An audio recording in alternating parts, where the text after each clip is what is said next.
என் பேரை கேட்டானாலே அந்த 11 பேர் தான் ஞாபகத்துக்கு வருவாங்க. சரியா? நீ கோடி ரூபாய் கொடுத்தாலும் எவனும் வாங்க மாட்டான். சரியா? இந்த புளுத்தி வேலை எல்லாம் என்கிட்ட காட்டக்கூடாது. சரி, 2 மாசம் இந்த அருண்குமார் கேஸ், இந்த பழைய கேஸ் ஒன்னும் அம்மா ஜல்லிக்கு தேராது, எல்லாம் முடிஞ்சு போச்சு. வணக்கம்.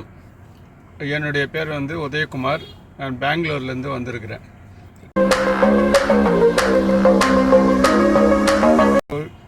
ஒரு கேஸ் விஷயமா குற்றப்பத்திரிக்கை தாக்கல் செய்ய வந்திருக்கிறேன்.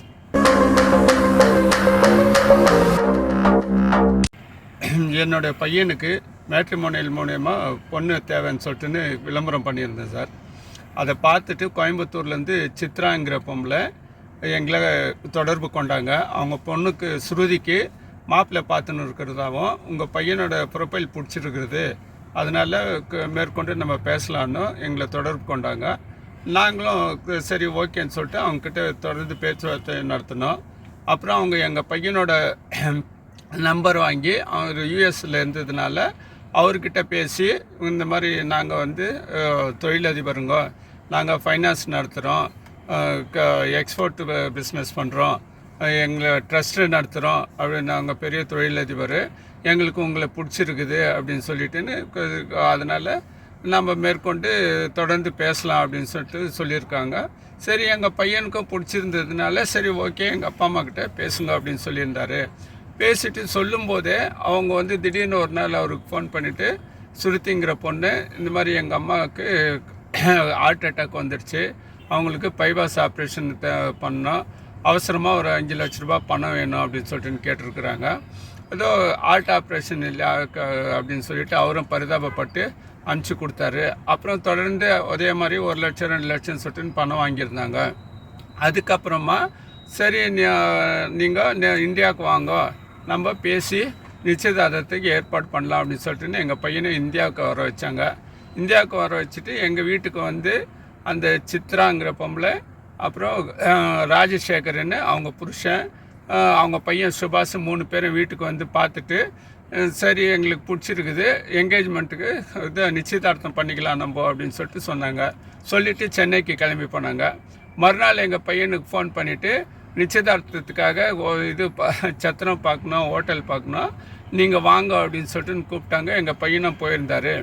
அங்கே போன பின்னாடி இந்த மாதிரி நிச்சயதார்த்தத்துக்கு கொஞ்சம் நகை வாங்கணும், பட்டு புடவை எடுக்கணும்னு சொல்லிவிட்டு அவர்கிட்ட கூட்டின்னு போயிட்டு உம்முடி பங்காரு செட்டியில் ஒரு 60 சவரம் நகையும் கலாநிகேதனில் பட்டு புடவையும் எடுத்திருக்காங்க. அது இல்லாமல் அந்த சுருத்திங்கிற பொண்ணு எங்கள் பையனோட ஏடிஎம் கார்டை வாங்கி வச்சுக்கின்னு அதிலேருந்து வாட்சு, செப்பல்ஸு, இன்னும் சில பல அவங்களுக்கு என்ன காஸ்மெட்டிக்கு, இதெல்லாம் ஆடம்பர பொருளெல்லாம் அந்த ஏடிஎம் கார்டு யூஸ் பண்ணி எடுத்துக்கிட்டாங்க.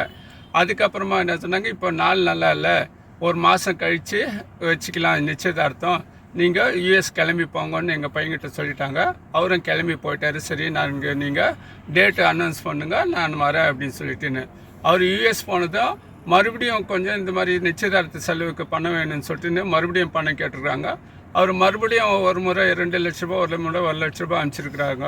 இவங்க பல்வேறு காரணங்களை சொல்லி மறுபடியும் பணம் கேட்கவே அவர் இல்லை இவங்க தொடர்ந்து பணம் கேட்குறாங்களே அப்படின்னு சொல்லிட்டு, இல்லை என்கிட்ட இப்போ பணம் இல்லை, நீங்கள் நிச்சயம் பண்ணுங்கள், அதுக்கப்புறம் நம்ம பார்க்கலாம் அப்படின்னு சொன்னவே அவங்களுக்கு இதுக்கு மேலே பணம் கொடுக்க மாட்டான்னு தெரிஞ்சுட்டு அவங்க இந்த மாதிரி நாங்கள் உங்கள் பேக்ரவுண்ட் விசாரித்து அவரு கூட பேசுகிறதையும் பழகிறதையும் நிறுத்திட்டாங்க. அவருடைய ஃபோனே எடுக்கிறதில்ல. அவர் தொடர்ந்து முயற்சி பண்ண பின்னாடி ஃபோன் எடுத்து இந்த மாதிரி உங்கள் ஃபேமிலி பேக்ரவுண்டை விசாரித்தோம், சரியில்லாதனால எங்களுக்கு விருப்பம் இல்லை, இதோட நம்ம பிரேக் பண்ணிக்கலாம் அப்படின்னு சொல்லிட்டாங்க. சரி, நான் எங்கள் பையனுக்கு என்ன பண்ணுறதுன்னு தெரியல, என்ன இது இவங்க இவ்வளோ காசு வாங்கிக்கின்னு இந்த மாதிரி சொல்கிறாங்களே அப்படின்னு சொல்லிட்டுன்னு எனக்கு ஃபோன் பண்ணி சொன்னார், இந்த மாதிரி சொல்கிறாங்கன்னு சொல்லிட்டுன்னு. அதுக்கப்புறம் தான் நான் அவங்கள தேடி சென்னைக்கு அவங்க வீட்டு இதெல்லாம் விசாரிக்கும்போது அவங்க மேலே எனக்கு சந்தேகம் வந்தது. அதுக்கப்புறம் யாரோ எங்களுக்கு ஒரு பத்திரிக்கை மூலிமா இந்த மாதிரி அவங்க தொடர்ந்து இந்த மாதிரி கோயம்புத்தூரில், திருப்பூர்லலாம் நிறைய பேர் ஏமாத்துனதுனால கோயம்புத்தூரில் அரெஸ்ட் பண்ணி வச்சுருந்தாங்க அவங்க ஒரு கேஸில்.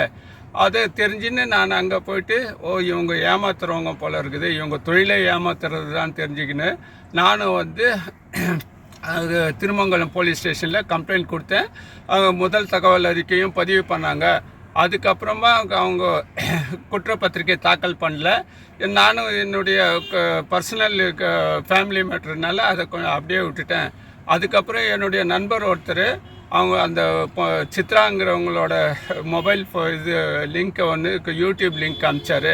அதில் அந்த பொம்பளை எங்கள் மேலே எந்த வழக்கம் கிடையாது, எல்லா வழக்கையும் நாங்கள் இது கோர்ட்டில் இது பண்ணிட்டோம், ஸ்குவாஷ் பண்ணிட்டோம் அப்படின்னு சொல்லிட்டு பேசியிருந்தாங்க.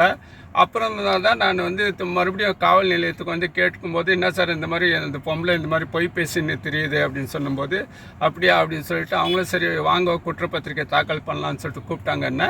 அதனால நான் இப்போ குற்றப்பத்திரிக்கை தாக்கல் பண்ண வந்திருக்கிறேன் சார்.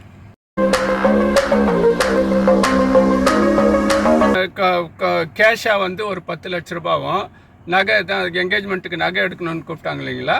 அப்போது ஒரு 60 சவரன் நகை, அது ஒரு 9 லட்ச ரூபாவும், அந்த ஏடிஎம் கார்டு மூலிமா ஒரு 3-4 லட்ச ரூபாய், மொத்தம் 22 லட்ச ரூபாய் ஏமாந்துருக்குறோம் சார். அதுக்கப்புறமா தான் தெரிஞ்சது அவங்க நிறைய பேர் இதே மாதிரி தமிழ்நாடு, ஆந்திரா, கேரளா, கர்நாடகா இந்த மாதிரி குறிப்பாக ஐடி கம்பெனியில் வேலை செய்து அயல்நாட்டில் வேலை செய்கிற பசங்களாக பார்த்து அவங்க டார்கெட் வச்சு ஏமாற்றிருக்கிறாங்க. அவங்க மேலே நிறைய வழக்கங்க இருக்குது. எந்த வழக்குமே இது வரைக்கும் அவங்க தள்ளுபடி பண்ணல. எல்லா வழக்கும் ரன்னிங்கில் தான் இருக்குது. என்னுடைய வழக்கம் இப்போ இன்னும் ஓரிரு நாளில் குற்றப்பத்திரிக்கை தாக்கல் பண்ணிடுவாங்க சார்.